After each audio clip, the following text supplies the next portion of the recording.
सो यहाँ तक हम लोगों ने पढ़ा सीरीज एंड पैरेलल कनेक्शंस क्या होते हैं, सीरीज एंड पैरेलल रेजिस्टेंस का ज्वाइनिंग क्या होता है।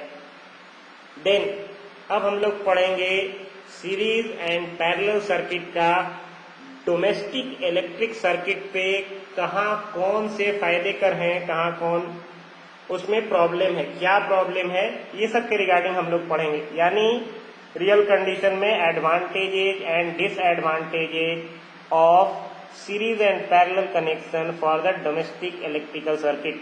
यानी हमारे घर में जो इलेक्ट्रिकल सर्किट इस्तेमाल होता है उस कंडीशन में कौन सा सर्किट ज्यादा फायदे कर होगा, कौन से सर्किट को हम लेके अपने घर में इलेक्ट्रिसिटी को आराम से चला सकते हैं।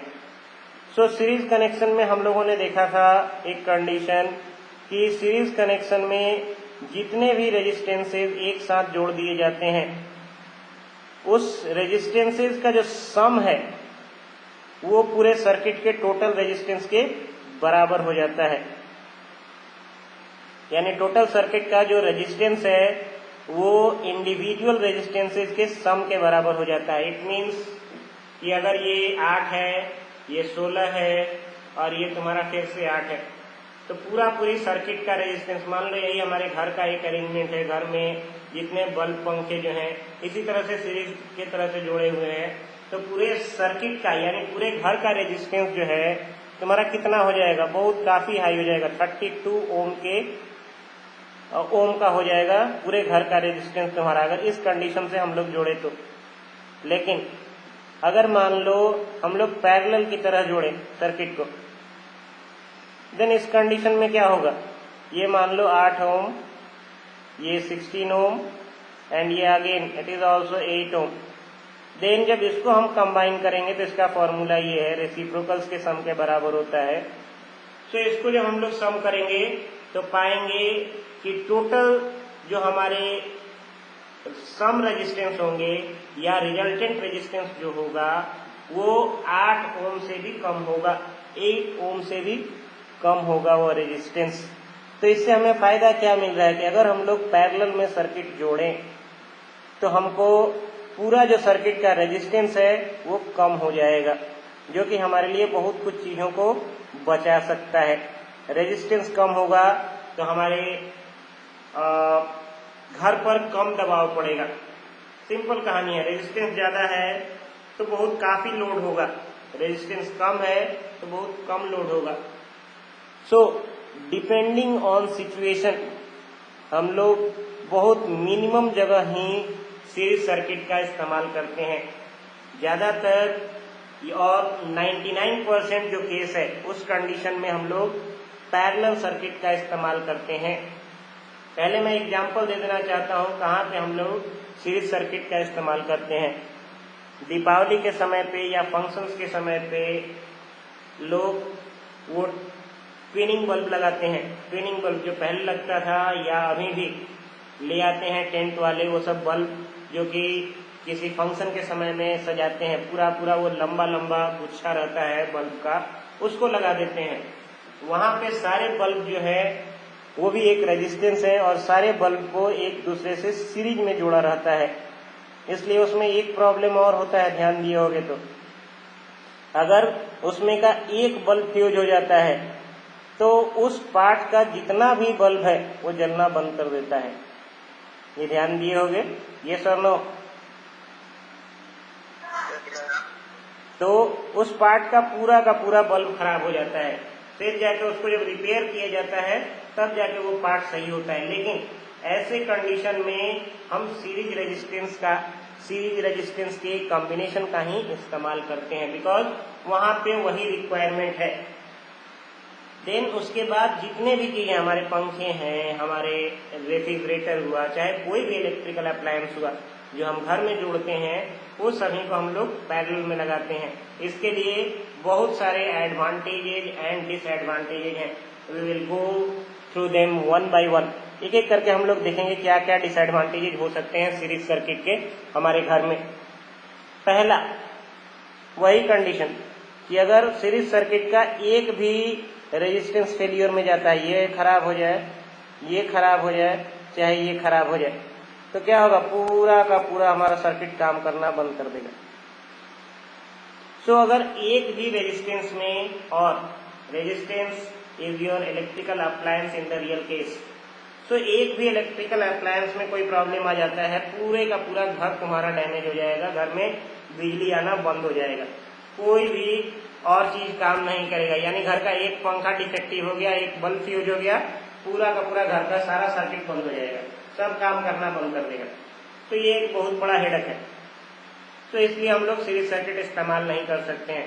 This is also a very important question for your exam perspective.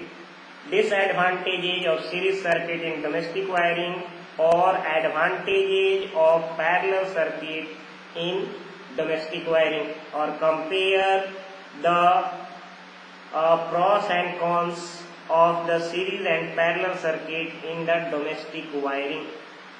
कोई भी टाइप का ऐसा क्वेश्चन ये घुमा के रख सकता है।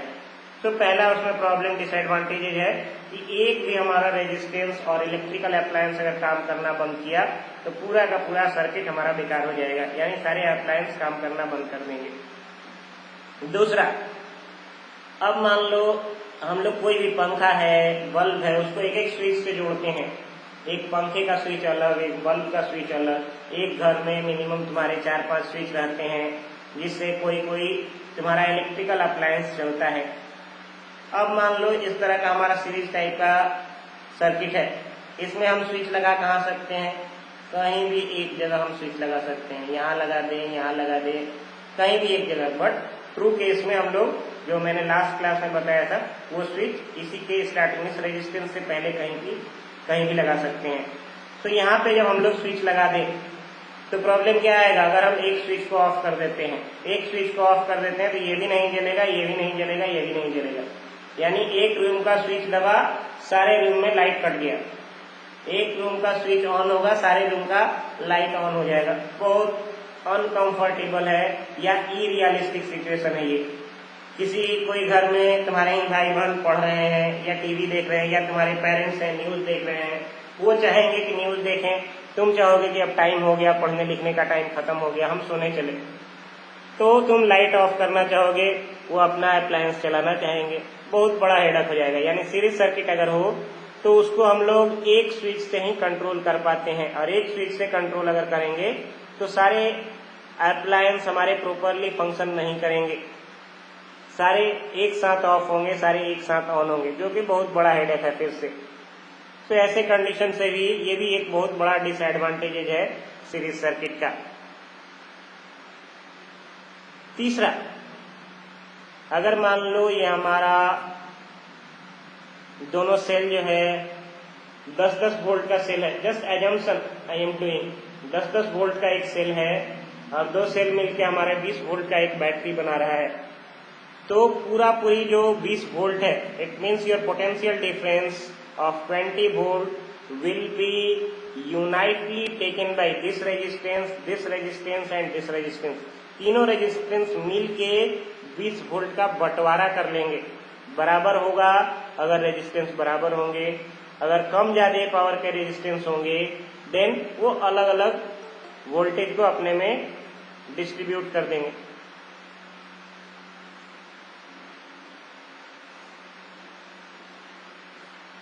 सो ये भी एक बहुत बड़ा हेडक है, कोई बल्ब तेज जलेगा, कोई बल्ब धीरे जलेगा, सारा अपना जो वोल्टेज है वो डिस्ट्रीब्यूट कर लेने के चलते बहुत बड़ा हेडक होगा। जबकि हम पैरेलल सर्किट में क्या देखते हैं, पैरेलल सर्किट में यहाँ पे हमने जितना वोल्टेज दिया सारे रेजिस्टेंस के थ्रू सेम वोल्टेज जाएगा। यही हमारे घर में होता है, हमारा पंखा भी 220 वोल्ट पे चलता है, हमारा बल्ब भी 220 वोल्ट पे चलता है, हमारा रेफ्रिजरेटर भी 220 वोल्ट पे, यानी सभी को सेम पोटेंशियल डिफरेंस मिला, जिसके चलते हुए अप्लायंस बहुत अच्छा काम करते हैं। या अप्लायंस को बनाने से पहले भी हम एक चीज बहुत अच्छी तरह से जान सकते हैं कि हमारा अप्लायंस जो है वो ऑपरेट होगा 220 वोल्ट पे, यानी हम लोग उसके हिसाब से अप्लायंस को बना सकते हैं एफिशिएंट। हमको बहुत ज्यादा भी बनाने का जरूरत नहीं है, बहुत कम भी बनाने का जरूरत नहीं है। अगर बनाने वाले को इस चीज की स्पष्टता नहीं रहेगी, उसको खुद पता नहीं है कि कितना वोल्ट पे हमारा अप्लायंस चलेगा, अगर सीरीज में चल रहा है तो, बिकॉज सीरीज में सारा डिस्ट्रीब्यूट हो जाता है, तो उसके लिए भी बहुत बड़ा हेडक हो जाएगा बना पाना। So in series circuit the appliance do not get same voltage as that of power supply, यानी उसको पावर सप्लाई के हिसाब से सेम वोल्टेज सारे अप्लायंस को नहीं मिल पाते हैं।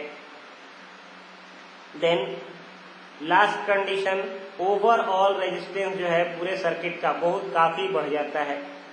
जैसा पैरेलल में मैंने दिखाया कि ओवरऑल रेजिस्टेंस पूरे सर्किट का कम हो जाता है पैरेलल के कनेक्शन में, वेयर सीरीज के कनेक्शन में ओवरऑल रेजिस्टेंस बहुत काफी ज्यादा हो जाता है, जिससे हेडक क्या होगा कि उसमें करंट बहुत काफी ज्यादा वो ड्रॉ करना शुरू करेगा। सो करंट भी बहुत काफी लो हो जाएगा, बहुत ज्यादा रेजिस्टेंस हो जाने के चलते हमारा करंट भी बहुत काफी लो हो जाएगा। तो ये भी एक बहुत बड़ा हेडक है। It means series circuit is not really as efficient as your parallel circuit for domestic electrical wiring. Domestic wiring के लिए सीरीज सर्किट उतना अच्छा तरह का अरेंजमेंट नहीं है। जितने भी इसमें कमी देख रहे हो, सारा कमी हमारे पैरेलल के लिए एक फायदा बन जाएगा, सब एक सपोर्ट करने वाला बन जाएगा, जिसके चलते हमारे रियल कनेक्शन में या रियल डोमेस्टिक वायरिंग में हम लोग यूज करते हैं पैरेलल सर्किट। सो ये कंडीशन पैरेलल सर्किट में, पहला,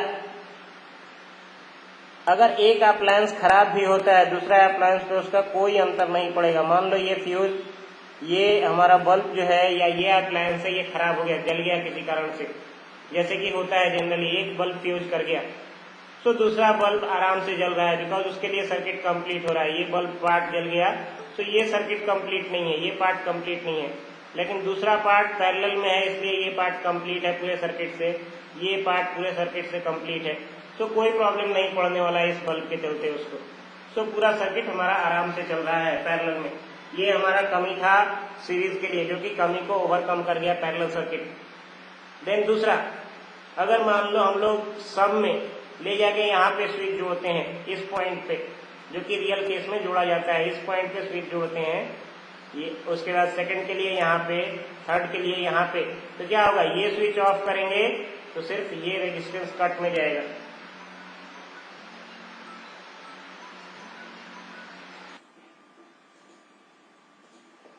सो पैरेलल कनेक्शन में हम लोग ये देख रहे थे कि अगर स्विच हम लोग इस पॉइंट पे लगाए, इस पॉइंट पे लगाए इस रेजिस्टेंस के लिए, और ये इलेक्ट्रिकल अप्लायंस के लिए, ये तुम्हारा घर का कोई भी अप्लायंस हो सकता है, refrigerator, cooler, anything, fan, bulb, anything it can B.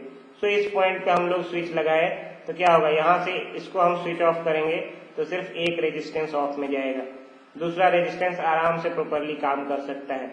तो जो प्रॉब्लम था पहले वाले कंडीशन में कि सारी चीज को हम लोग एक स्विच से सिर्फ कंट्रोल करना होगा, जो कि बहुत ऑकवर्ड हो जाएगा कंट्रोल के लिए, बहुत प्रॉब्लमेटिक हो जाएगा, वो भी हमारे कंट्रोल में आ गया अब, अगर हम लोग पैरेलल में इस ढंग से कनेक्शन कर रहे हैं तो एक कनेक्शन दूसरे पे कोई डिपेंडेंसी नहीं रखेगा, और other appliance is totally dependent on itself only, not interdependent, एक दूसरे पे डिपेंड नहीं करेंगे। तीसरा कंडीशन, सारे अप्लायंस को सेम पोटेंशियल डिफरेंस मिलेगा। Assume that it is again 2 cell, 1 cell is of 10 volt, so 2 cell 20 volt, just this is one assumption, so 20 volt, this resistance is also getting 20 volt, this resistance is also getting 20 volt, this resistance is also getting 20 volt. It means all the electrical appliance of your domestic wiring of your room is getting same voltage, सभी को एक बराबर voltage मिलेगा, potential difference मिलेगा, जो कि generally हमारे India में 220 वोल्ट होता है, जिसपे हमारे सारे अप्लायंस ऑपरेट करते हैं।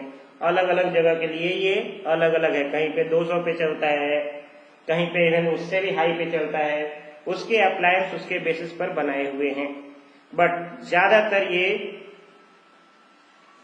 220 के ही बेसिस पर चलता है ज्यादातर।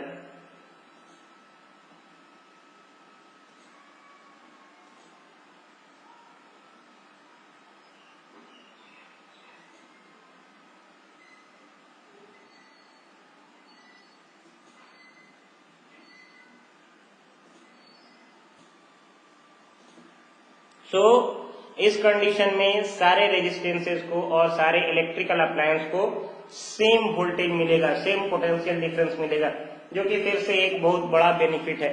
220, 200 जितना का भी वोल्टेज हो, हमारे इंडिया में स्टैंडर्ड 220 है, तो आराम से अप्लायंस काम कर पाएंगे या कोई भी अप्लायंस प्रॉपरली फंक्शन कर पाएगा, अपने फुल इफिशियंसी के साथ चल पाएगा।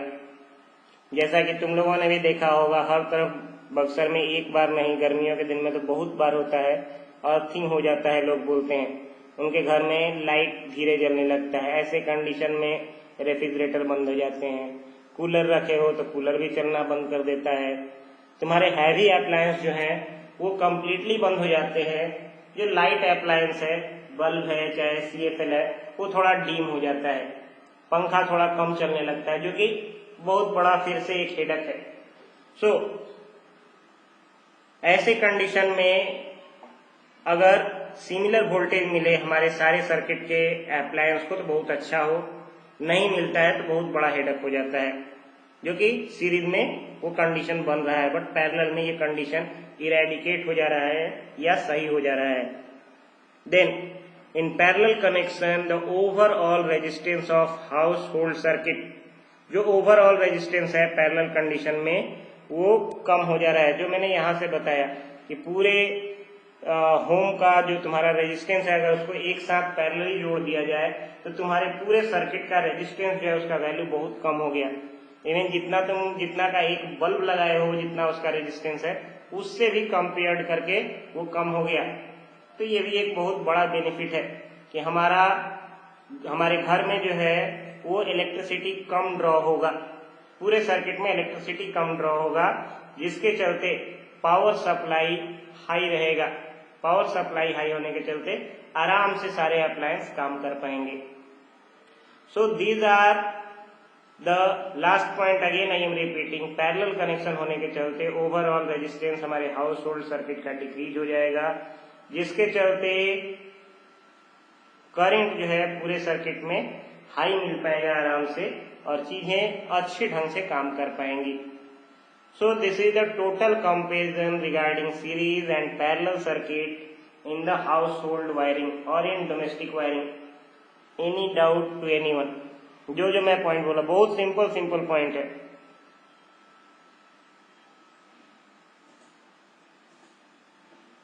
No problem? ओके।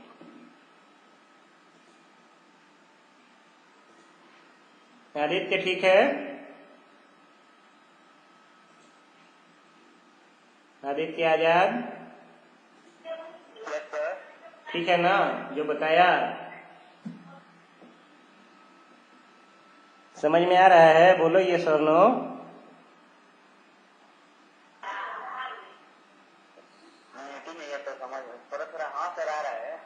देखो थोड़ा तो कमी जो है उसको तुमको थोड़ा दूर करना होगा। पहले का चीज सारा पढ़ के जब ले आओगे आगे तक, तब ये चीज समझ में आ जाएगा, तुमको क्लियरली समझ में आ जाएगा। ओके, ये सब टॉपिक तुम लोग पढ़ लिए हो। इलेक्ट्रिक पावर भी तुम लोगों ने पढ़ लिया होगा। माइट भी कई लोगों के दिमाग में बहुत सारे कंफ्यूजन आ रहे होंगे कि पावर के लिए कितना सारा फॉर्मूला है, ये है वो है, बट इस टॉपिक को फिर से ध्यान से सुनना। तुम्हारे पास सिर्फ और सिर्फ पावर के लिए एक फॉर्मूला है। दूसरा फॉर्मूला जो है just it is the rearrangement of the formulas. Formula का जस्ट एक रीअरेंजमेंट है। पूरे तुम्हारे इलेक्ट्रिसिटी चैप्टर में बहुत सारे लोग इस तरह से रटते होंगे 10 फॉर्मूला 12 फॉर्मूला, नहीं, पूरे इलेक्ट्रिसिटी चैप्टर में तुम्हारा सिर्फ और सिर्फ 4 फॉर्मूला है स्टार्टिंग से लेकर। एक है तुम्हारा potential difference V equals to W/Q, एक फॉर्मूला पोटेंशियल डिफरेंस। दूसरा formula I is equal to Q/T, charge per unit time, दूसरा फॉर्मूला। तीसरा फॉर्मूला तुम्हारा है V is equals to IR, Ohm's law. चौथा फॉर्मूला power is equals to work done by time taken. इसके अलावा chapter में कोई फॉर्मूला और नहीं है। एक रेजिस्टिविटी का और बचता है, जो कि मेन लाइन में नहीं है तुम्हारा, उस पर क्वेश्चन ज्यादा नहीं थ्रो करता है। रेजिस्टेंस के regarding resistance is equals to rho L by A. So 5 formulas collectively. इसके बाद और कोई फॉर्मूला तुम्हारा ऐसा नहीं है जिसको तुम एक से दूसरा बना नहीं सकते हो। सब फॉर्मूला को 5 फॉर्मूला के बाद तुम एक से दूसरा उसमें रीअरेंजमेंट करते हुए बना सकते हो। यही तरीका मैंने अडॉप्ट किया है यहाँ पे बताने के लिए, और उसके बाद हम लोग कुछ न्यूमेरिकल पे जाएंगे। सो सिंपली हम लोग पावर किसको बोलते हैं? क्लास 9 में भी हम लोगों ने पावर के बारे में पढ़ा था। Himanshu, what do you mean by power? Rate of doing work.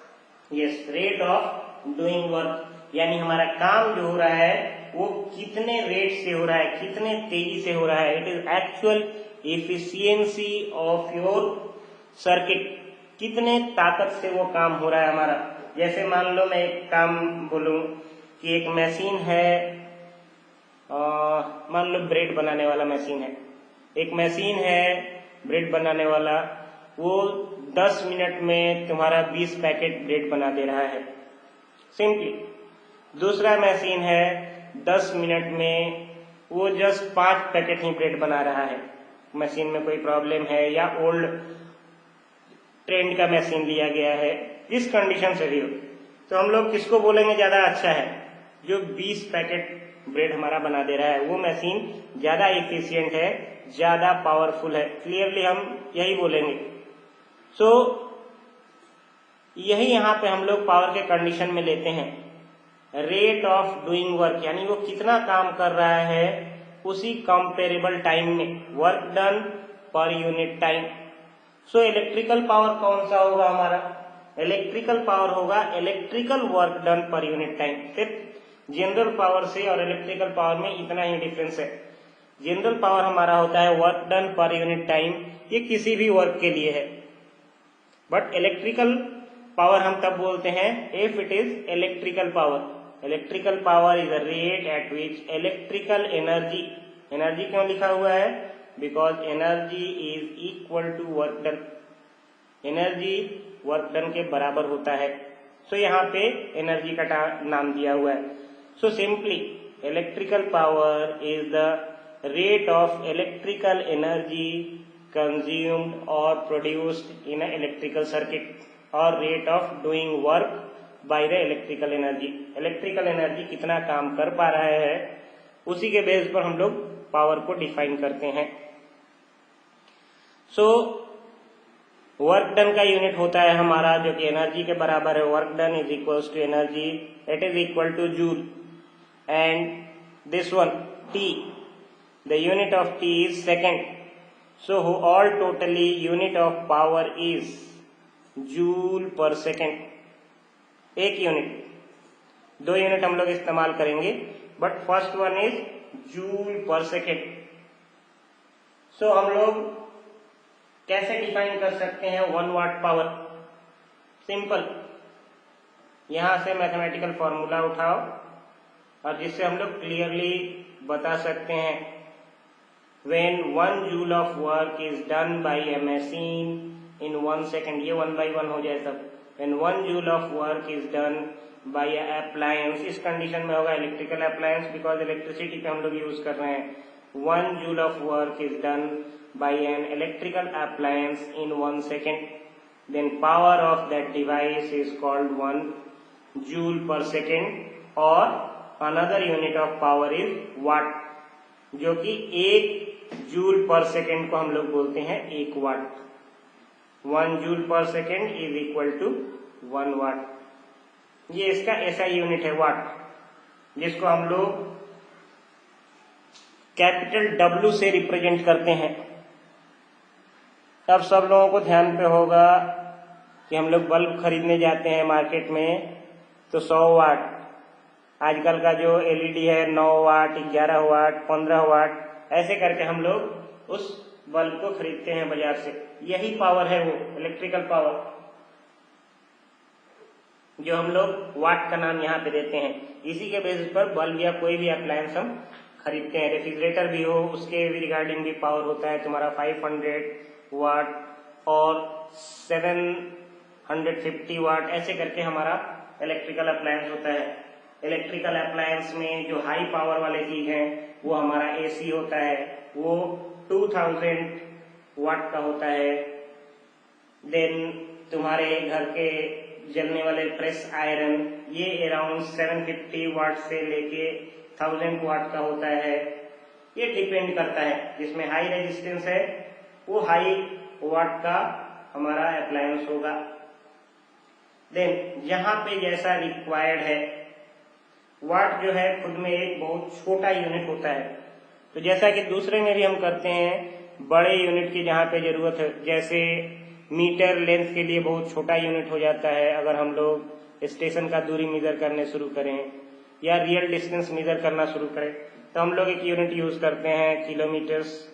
उससे भी बड़ा जब स्टार्स का डिस्टेंस मेजर करना पड़ता है उससे भी बड़ा यूनिट का जरूरत होता है, तो हम लोग एक यूनिट यूज करते हैं लाइट ईयर्स।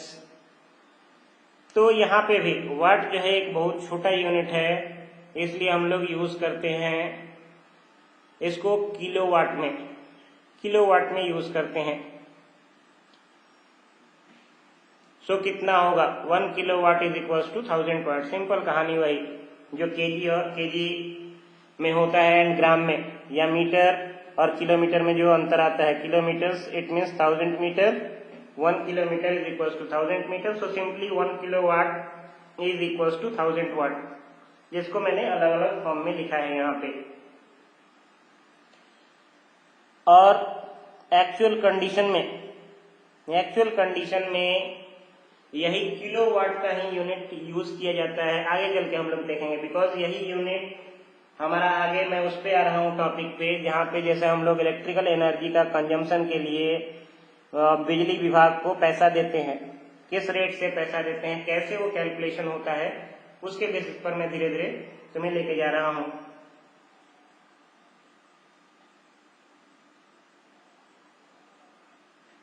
सिंपल कहानी यहाँ पे पावर के लिए वही इलेक्ट्रिकल एनर्जी कंज्यूम्ड पर सेकेंड, ये मैंने यहीं पे बताया तुम लोगों को। ये work done per unit time हो सकता है, एनर्जी कंज्यूम्ड पर सेकेंड भी हो सकता है, because work done is equal to energy.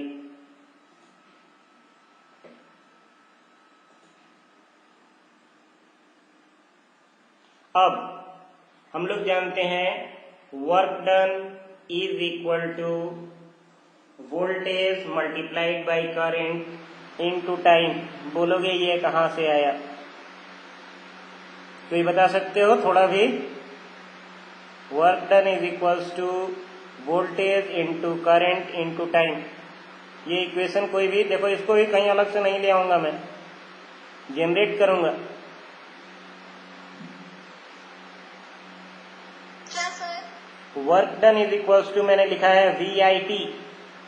Might भी कई लोग इसको भी एक नया फॉर्मूला जान के ये रटते होंगे, but it is no new formula, it is just rearrangement of the few formulas and combined together. कहाँ से आता है work done is equal to VIT? कोई भी?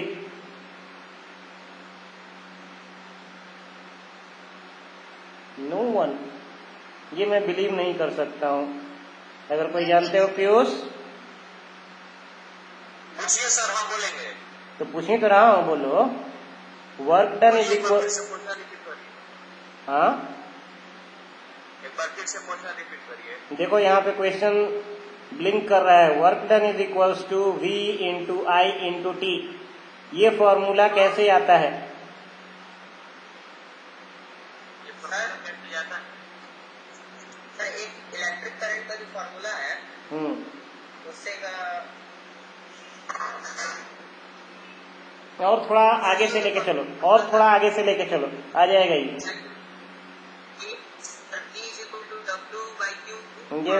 यस आई गॉट, उसी से आएगा, उसी से। Very good. ये एनालिसिस करने का, यस हिमांशु, मैं कैच कर लिया, मैं बता रहा हूँ। सो फर्स्ट थिंग जो हम लोगों ने इस चैप्टर में पढ़ा था, V potential difference is equal to work done per unit charge, V is equals to W by Q। तो हम लोग लिख सकते हैं work done is equals to V into Q। ठीक है सभी के लिए, work done is equals to V into Q। इस Q को इस साइड में हम लोगों ने पढ़ा था, potential difference is equals to work done per unit charge in moving a thing from one point to another point. First topic of this chapter, V is equals to W by Q। तो मैंने लिख दिया work done is equals to V into Q। Then second formula of this chapter is I is equals to Q by T. Current is defined as rate of flowing charge or charge flowing through a conductor per unit time. It means I is equals to Q by T. So Q को हम लोग लिख सकते हैं I into T। अब सारे को अगर हम कंबाइन कर दें तो क्या बन जाएगा हमारा, work done is equals to V और यहां से उठा के ये वाला Q के जगह पे IT। तो work done is equals to हो जाएगा VIT। ये चीज समझ में आ रहा है सबको? सराफत हो आज?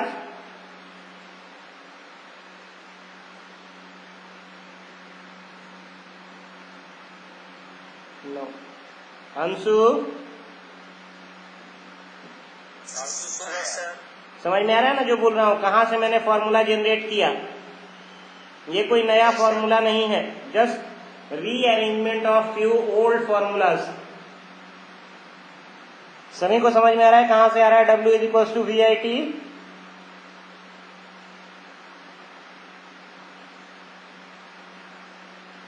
यस बोलो, यस और नो? नो। ओके तुम हो, ठीक है। Then I am proceeding with this. So W is equals to VIT, इसको हमने पुट कर दिया पावर में। Power is equals to work done by time. So अब पावर का एक नया फॉर्मूला बन रहा है यहाँ पे, power is equals to work done is equals to VIT by T। ये टाइम है, ये टाइम है, दोनों आपस में कट के कैंसिल हो जाएगा।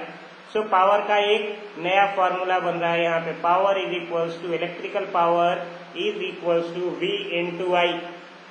पुराना फॉर्मूला जो था पावर का वो किसी भी एनर्जी के कंडीशन में लगेगा, लेकिन अब ये फॉर्मूला जो है किसी एनर्जी के कंडीशन में नहीं लगेगा, बिकॉज इसमें स्पेशल सिंबल्स आ जा रहे हैं। ये आ जा रहा है हमारा पोटेंशियल डिफरेंस और ये आ जा रहा है current. It is specific for your electric current और it is specific for your electrical energy only.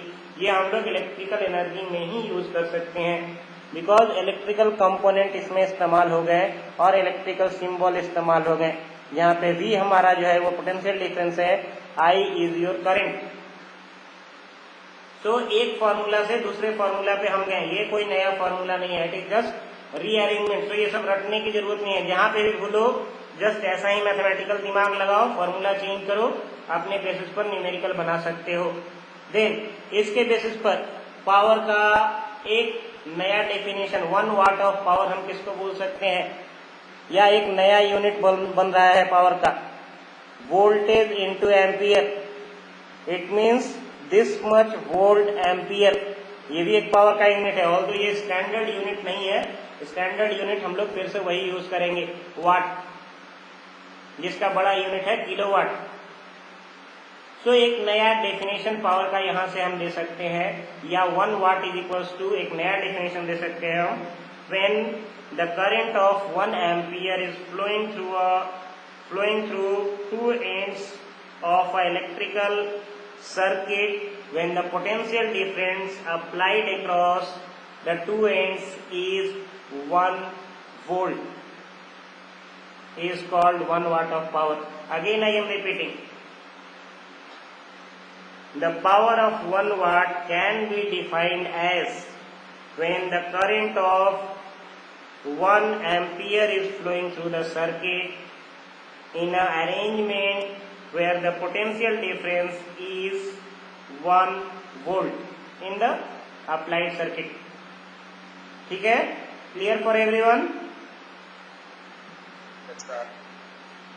Simply mathematics पे ही मैं बनाता जा रहा हूँ सारा डेफिनेशन, ऐसे ही तुम लोगों को भी करना है तो चीजें बहुत आसान हो जाएंगी। एक चीज से दूसरा चीज, जहां से मैं बताता आ रहा हूँ तुम लोगों को यही बोल रहा हूँ, चीजों को लिंक करो, दुनिया बहुत छोटा हो जाएगा।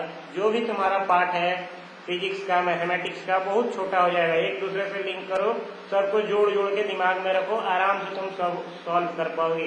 देन और भी बहुत सारे फॉर्मूला निकलेंगे पावर के, जो कि वो भी कोई हेडक नहीं है, जस्ट हम लोग एक फॉर्म से दूसरे फॉर्म यूज कर रहे हैं। अब हम लोग जानते हैं ओम्स लॉ के द्वारा V is equals to I are.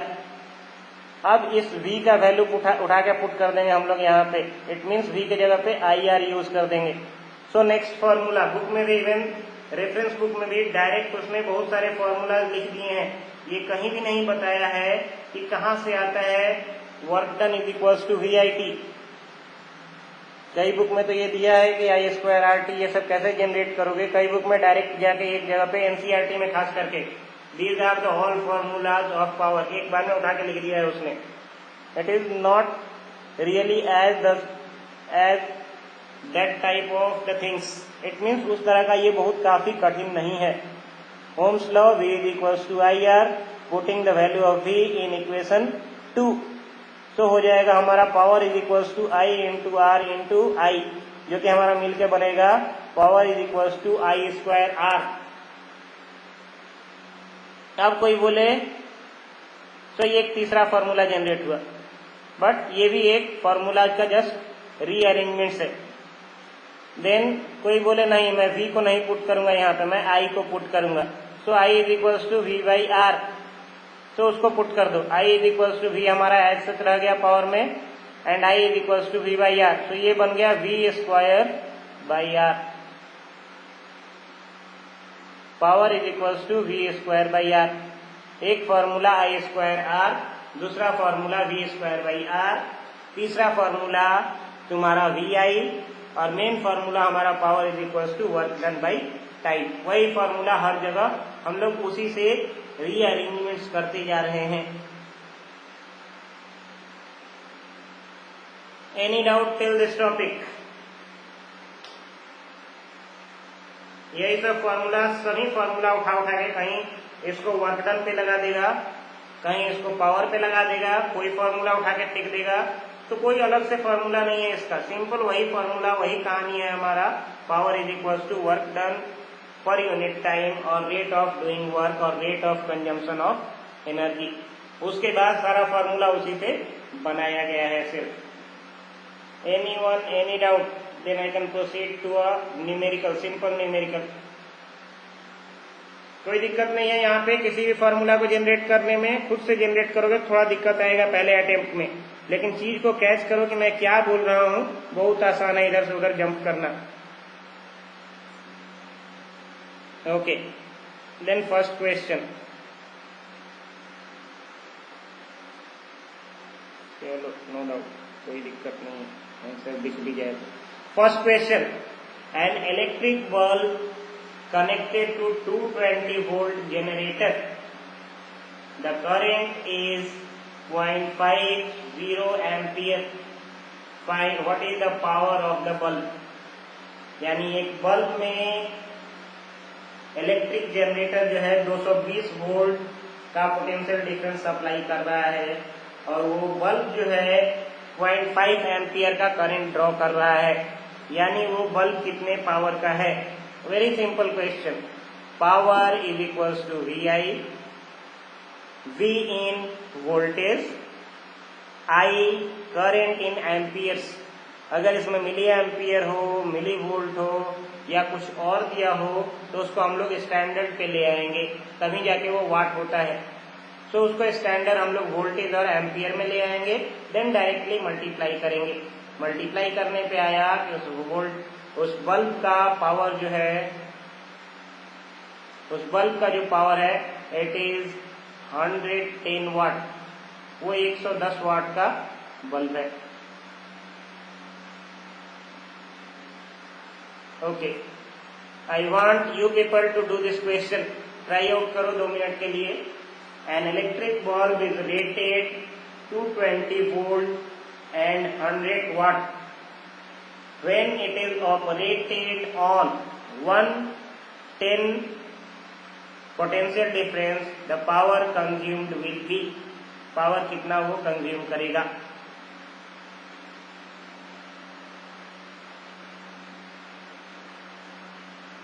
Yes, I am giving you 2 minutes time from here, बनाने का कोशिश करो।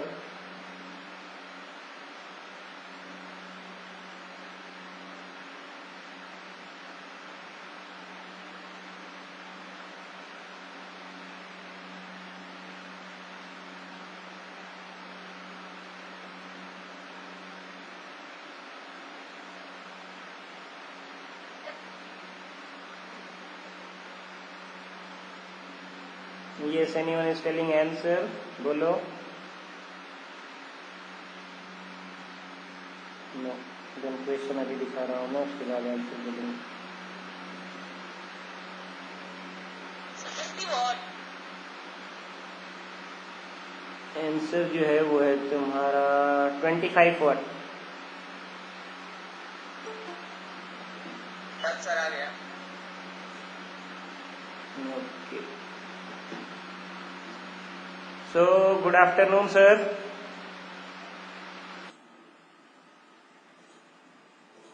Okay. So, we are with this question. I am starting the solution now.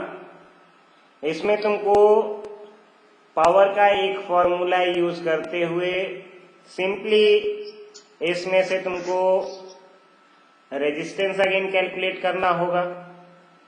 जैसा कि एक क्वेश्चन हम लोगों ने ओम्स लॉ में डायरेक्ट कंपैरिजन से बनाया था, वैसे भी बना सकते हो, no problem. It means first condition के लिए तुम्हारा वोल्टेज जो है वो 220 वोल्ट है. फर्स्ट कंडीशन के लिए पावर भी दे दिया है 100 वाट, और रेजिस्टेंस तुमको कैलकुलेट करना है by the formula power is equals to V square by R. ये कोई हार्ड एंड सीक रूल नहीं है कि तुम यही फॉर्मूला लेके चलोगे. कोई बोलेगा मैं दूसरा फॉर्मूला लेके चलूंगा, yes you can proceed, no problem. तुम आई कैलकुलेट करो, आई निकाल के फिर लेके जाओ रेजिस्टेंस पे, कोई प्रॉब्लम नहीं है. बट जो सिंपलेस्ट मेथड है वो यहाँ पे कैरी ऑन किया गया है. इसमें भी इसने रेजिस्टेंस निकाला है, बट आई विल टेल ये भी कोई स्टैंडर्ड जरूरी नहीं है. ये मैंने एग्जैक्टली फिर एक बुक से उठा लिया है, बट इसमें भी कोई जरूरी नहीं है. फर्स्ट कंडीशन के लिए तुम ऐसे ही पुट कर सकते हो power is equals to V square by R. दूसरे कंडीशन के लिए भी power V square by R directly लेके, तो दूसरे कंडीशन में और तुम करोगे क्या, ये आर हम लोगों को दोनों कंडीशन में सिमिलर मिलेगा. आर हम लोगों को दोनों कंडीशन में सिमिलर मिलेगा बिकॉज तुम्हारे सर्किट का रेजिस्टेंस बढ़ और घट नहीं रहा है.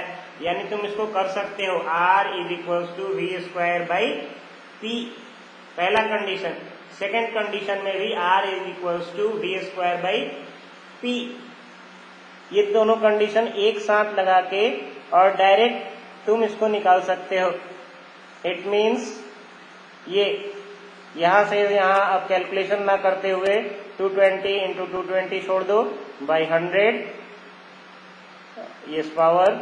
और दूसरे कंडीशन में भी r is equals to 110 into 110 by power, उसको एज सच छोड़ दो और दोनों को एक साथ इवेल्युएट कर दो बिकॉज हमारा रेजिस्टेंस बराबर है. It means r is equals to v1 by p1, sorry v1 square by p1 and that also equals to v2 square by p2. तो वैसे कंडीशन से डायरेक्ट P2 तुम्हारा निकल जाएगा. जो इस कंडीशन से बना रहे हो कि R का वैल्यू निकाल लेंगे, उसके हिसाब से R का वैल्यू यहाँ पे आ गया 484 ओम. उसके बाद सेकंड कंडीशन में हमें पावर निकालना है, तो पावर इज इक्वल्स टू हम पुट करेंगे V square by R. V यहाँ पे हमारा हो जाएगा 110 का स्क्वायर डिवाइडेड बाई 484, जो कि हमारा लास्ट आंसर आएगा 25 वोल्ट. जो प्रोसीड्यूर तुमको सिंपल लगे you can carry on with that. जो फॉर्मूला तुमको सिंपल लगे उसके बेसिस पर बहुत सारे मॉडिफिकेशन तुमको अपने कैलकुलेशंस में करने होंगे. You can do with that also, no problem. But ये सिंपलेस्ट मेथड मैंने तुमको दो बताया, दोनों में से कोई भी इस्तेमाल कर सकते हो. अगेन आई विल टेल, जहां तक जरूरत नहीं है कैलकुलेशन करने की, कोई जरूरत नहीं है. यहाँ पे भी 220 का कैलकुलेशन कोई जरूरत नहीं था, डायरेक्टली तुम इसको लिख के चल सकते थे.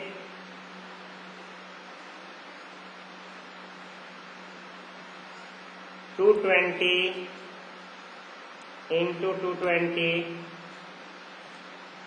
इंटू 220 बाई पावर है हमारा 100. अब इससे हम डिवाइड किसको करते, तो हम आगे बढ़ते इससे डिवाइड गोल में डिवाइड हम करते. ये आता हमारा 110 इंटू 110 बाई पावर जो भी हमारा वैल्यू उसका कैलकुलेट करके। यहाँ पे हमको बार बार इसको कट करने की जरूरत नहीं पड़ती, सिंपल कहानी यहाँ पे तुम कर सकते थे। ये 2 और 2 कट जाता, 110 से 2 बार में 220, यानी ये 4 हो जाता और by 100। So P is equals to हम डायरेक्ट निकाल सकते थे 100/4 जो कि आता 25 वाट। समझ में आ रहा है ये प्रोसेस? कैलकुलेशन से तुम बच जाते। इस कैलकुलेशन में रेजिस्टेंस कैलकुलेट किया उसने, बट मैं जैसा प्रोसेस बता रहा हूं वो कैलकुलेशन तुम्हारा बहुत छोटा पड़ जाएगा। Yes, you people are there with me, understanding or not? Yes, sir. जैसे मैंने वहां पे ओम्स लॉ में कैलकुलेशन किया था, 2 कंपैरिजन करते हुए R बराबर लेते हुए एक लाइन में लिख के सारा कैलकुलेशन काट के खत्म कर दिया मैंने। वही इसमें भी हिसाब बता रहा हूँ। एक कैलकुलेशन में सीधा तुमको एक डिवीजन करना होगा 100/4 जो कि 25 होता है। बहुत सिंपल है, उसको तुम आराम से कर ले जाओगे। ये कितना रेजिस्टेंस है जरूरत ही नहीं था। हाँ, अगर क्वेश्चन में पूछे how much resistance is there in the circuit, तब तुमको कैलकुलेट करना होगा, रेजिस्टेंस को भी निकाल के ले आना होगा, otherwise not required. Yes for anyone else also? No problem, no? Piyush, Pranjali, Yes, sir. मीठी, साक्षी, किसी कोई प्रॉब्लम नहीं है ना दूसरा तरीके में भी? ओके, ठीक है। सो मैथमेटिकल कैलकुलेशन कभी भी ऐसा करो जो तुम्हारे लिए सिंपलेस्ट पड़े। Then next topic, formula for calculating electrical energy. कोई नया फॉर्मूला नहीं है, सिर्फ टॉपिक एक नया रख दिया है इसने। कोई नया फॉर्मूला नहीं है, जितना फॉर्मूला हम वहां पे बनाए हैं उसी को जस्ट रीअरेंज करेंगे और उठा के यहाँ पे फेंक देंगे। इसके लिए कोई नया फॉर्मूला नहीं है। हमारा पावर होता है work done per unit time. So हम वर्क डन को लिख सकते हैं power into time. Power into time, power into time लिखते हुए इसका यूनिट कितना बन जाएगा? पावर का यूनिट वाट, टाइम का unit second. So work done का, इलेक्ट्रिकल वर्क डन का फिर दूसरे में हम लोग वाट सेकेंड जनरली इस्तेमाल नहीं करते हैं, दूसरे में हम लोग जूल इस्तेमाल करते हैं। ऑल्दो वाट सेकेंड इस्तेमाल करोगे तो गलती नहीं होगा, बट ये इलेक्ट्रिकल के लिए स्पेशल है, इलेक्ट्रिसिटी के लिए। So work done is equals to power into time, जिससे यूनिट बना वाट सेकेंड। कॉमर्शियल यूनिट हमारा, यानी जो हम लोग रियल केस में यूज करते हैं, उसके लिए वाट सेकेंड जो है हमारा एक बहुत छोटा यूनिट है। सो उसके लिए हम लोग यूज करते हैं किलो वाट आवर, यानी पावर को हम लोग लेंगे वाट में नहीं किलो वाट में। जितना भी आएगा हमारा उसको डिवाइडेड बाई 1000 करेंगे वाट को, सो हो जाएगा वो किलो वाट में। और टाइम जो हमारा सेकेंड में रहता है उसको हम लेके जाएंगे आवर में, डिवाइडेड बाई 60 इंटू 60। तो एक बड़ा यूनिट बनेगा जिसको हम लोग commercial unit of electrical energy बोलते हैं। कॉमर्शियल यानी मार्केट में चलने वाला एनर्जी का यूनिट, जो कि हमारा मीटर जो है इसी के बेसिस पर चलता है। जो इलेक्ट्रिकल मीटर है वो यूज करता है kilo watt hour. Kilo watt hour कैसे बनेगा हमारा? ये वाट का जो है हमारा पावर, उसको किलो वाट में ले जाएंगे, टाइम सेकंड में है उसको आवर में ले जाएंगे। सो 1 किलो वाट आवर बराबर कितना जूल, कितना वाट सेकेंड होगा या कितना जूल के बराबर ये होगा। ये calculation watt second is also equal to joule, यही हमारा वर्क डन है। वर्क डन जो है हमारा उसका यूनिट होता है जूल, जो जनरल कंडीशन में होता है वर्क डन का यूनिट जूल। यस, वो जूल रहेगा हमारा। जूल को हम लोग वाट सेकेंड भी बोल सकते हैं। 1 जूल बराबर 1 वाट सेकेंड होता है। पावर में हम लोगों ने देखा था जूल पर second is equal to 1 watt, और यहाँ पे हम लोग कर रहे हैं वर्क डन में joule is equal to watt second. रखने वाली कोई बात नहीं है, जस्ट सफलिंग है इधर से उधर। सो 1 किलो वाट आवर बराबर ये 1 किलो वाट का वाट कितना होगा? 1000 वाट। इसको जस्ट हम कन्वर्ट करके चेक कर रहे हैं कि 1 किलो वाट आवर कितना जूल के बराबर होता है या कितना वाट सेकेंड के बराबर होता है। तो 1 किलो वाट के बराबर 1000 वाट, आवर, एक आवर में तुम्हारा 60 इंटू 60 सेकेंड्स होता है। तो इसको जस्ट हम लोग मल्टीप्लाई करेंगे और सिंपलेस्ट फॉर्म में लेके जाएंगे, तो ये आएगा हमारा 3.6 इंटू 10⁶ जूल और watt second. 1 kilowatt hour is equal to 3.6 into 10⁶ joule और watt second. Even this 1 kilowatt hour is also called 1 unit। यही 1 किलोवाट आवर 1 यूनिट के बराबर होता है, जिसके लिए हमको पैसा देना पड़ता है। जो आता है बिजली वाला वो बताता है कि पूरे महीने में हमारे मीटर ने इतना यूनिट का कंजम्पशन दिखाया है, इतना यूनिट इलेक्ट्रिकल एनर्जी का कंजम्पशन दिखाया है। वो 1 यूनिट जो होता है वो 1 किलोवाट आवर के बराबर होता है, वही इलेक्ट्रिकल एनर्जी। और ये हमारा कंजम्पशन, यानी तुम भी मीटर देख सकते हो, तुम भी कैलकुलेशन कर सकते हो अगर सारा डेटा तुम्हारे पास हो तो। ऑल्दो इसमें बहुत सारे प्रैक्टिकल कुछ डाउट आएंगे, अगर तुम कैलकुलेट करोगे तो तुम्हारा कुछ कम आएगा, उसका मीटर का कैलकुलेशन होगा तो उसमें कुछ ज्यादा आएगा, बिकॉज बहुत सारे इसमें सर चार्जेज होते हैं जो कि तुमको एक्स्ट्रा देना पड़ता है। तो हम लोग उस पर ज्यादा दिमाग नहीं लगाएंगे अभी। यहाँ पे जो हम लोग जनरली चार्ज देते हैं उस पे जाएंगे। 1 किलोवाट आवर बराबर 1 यूनिट होता है, जो कि हमारा है 3.6 इंटू 10⁶ जूल के बराबर। तो एक simple question, 5 bulbs rated eight 200 volt. यहाँ पे ध्यान देके चलना होगा, कहीं पे 220 वोल्ट, कहीं पे 200 वोल्ट लिखता है क्वेश्चन में, तो ये नहीं कि हमारा स्टैंडर्ड 220 है तो हम 220 ही यूज करेंगे। No, it depends on the question. अगर वो 110 देगा या 500 देगा तो हमको उतना ही मान के चलना होगा। सो एक बल्ब का रेटिंग है 200 वोल्ट एंड 100 वाट का बल्ब है ये, जिसको हम लोग 4 घंटे के लिए रोज जलाते हैं। सो एक दिन में कितना हमें उसके लिए पैसा देना होगा? अगर 1 यूनिट का चार्ज है 4.60, पर यूनिट का चार्ज है 4 रुपए 60 पैसे, तो हमको पूरा एक दिन का कितना चार्ज देना होगा?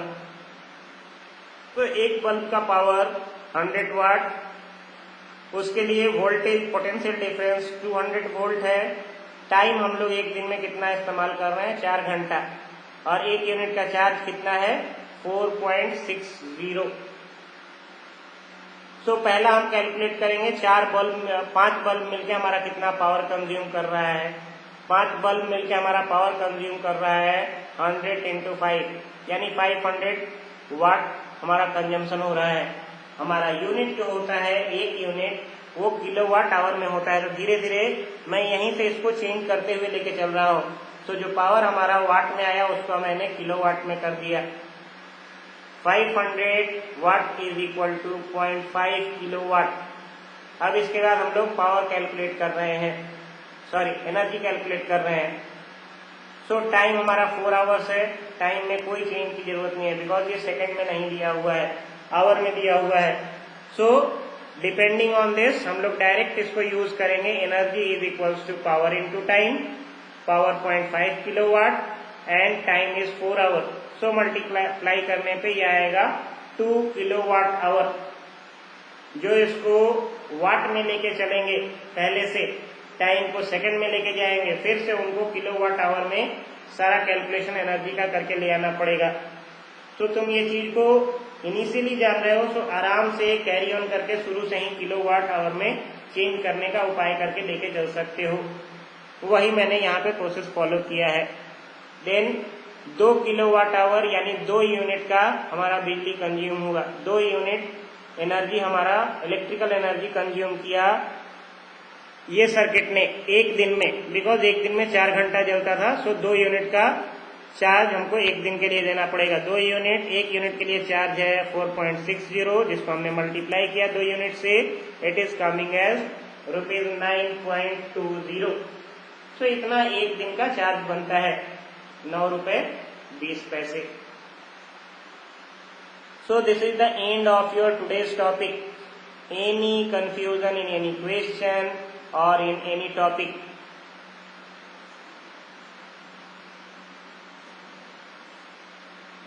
मकसद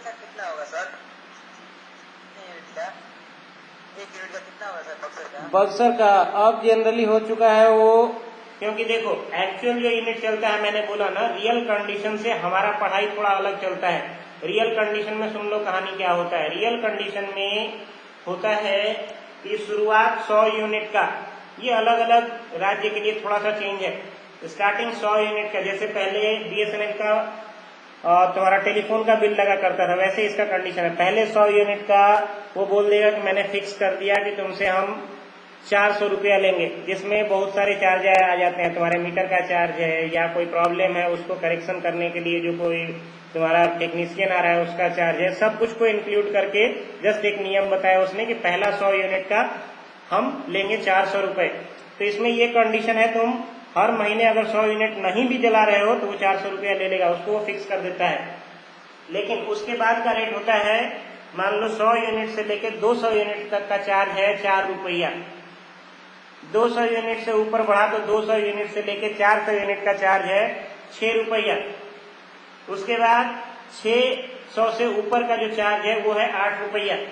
अभी तक का बक्सर का मैक्सिमम मेरे ख्याल से है 8.15, 8 रुपए के आसपास अभी तक का कुछ यूनिट है, जहां तक मेरे ध्यान पे है। लेकिन पूरा पूरी 8 रुपए के हिसाब से नहीं लगता है, उसमें तुम्हारा ये सब चार्जेज इंक्लूड करके तब जाके वो लगता है। इस तरीके से उसका कैलकुलेशन होता है। तो ये सब जब सारा नियम जानोगे तब तुम अगर कैलकुलेट करोगे तो तुम्हारा भी कैलकुलेशन उतना ही आएगा जितना एक्चुअल मीटर वाले का आता है। ओके अजय थे ना?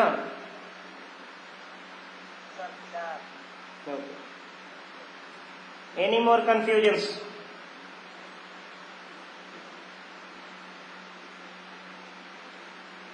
If not, we can conclude the session and goodbye to everyone.